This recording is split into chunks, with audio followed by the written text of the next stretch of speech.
મનમાની કરતી ખાનગી શાળાઓ સામે કાર્યવાહી કરવામાં આવી છે। શાળા સંચાલકમાં શાળા સંકુલમાં ખાનગી પ્રકાશનના પુસ્તકો અને સાહિત્યનું વેચાણ કરવા બદલ 2 શાળાઓને નોટિસ પાઠવવામાં આવી છે।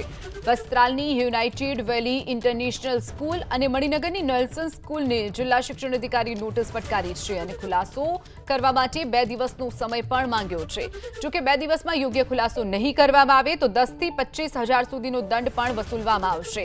ભૂતકાળમાં ખાનગી પ્રકાશનોના પુસ્તકો અને સાહિત્યનું વેચાણ કરવા બદલ નેલ્સન સ્કૂલને 10,000 રૂપિયાનો દંડ પણ ફટકારવામાં આવ્યો હતો।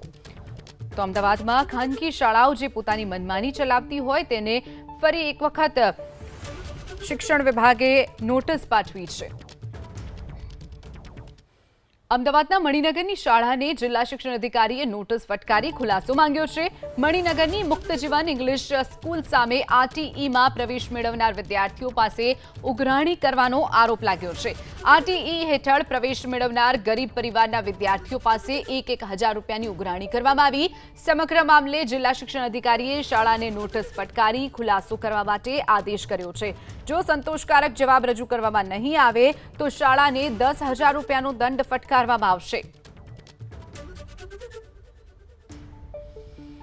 અમદાવાદના મણિનગરની શાળાને જિલ્લા શિક્ષણ અધિકારી નોટિસ ફટકારી છે। મણિનગરની મુક્તજીવન ઇંગ્લિશ સ્કૂલ સામે આરટીઈમાં પ્રવેશ મેળવનાર જે વિદ્યાર્થીઓ હતા તેમની પાસેથી 1,000 રૂપિયા સ્કૂલ તરફથી ઉઘરાવવામાં આવ્યા હતા, જેને લઈ અને શિક્ષણ અધિકારી સુધી આ વાત પહોંચતા શાળાને નોટિસ ફટકારવામાં આવી છે અને જવાબ માંગવામાં આવ્યો છે। જો યોગ્ય જવાબ નહીં મળે તો 10,000નો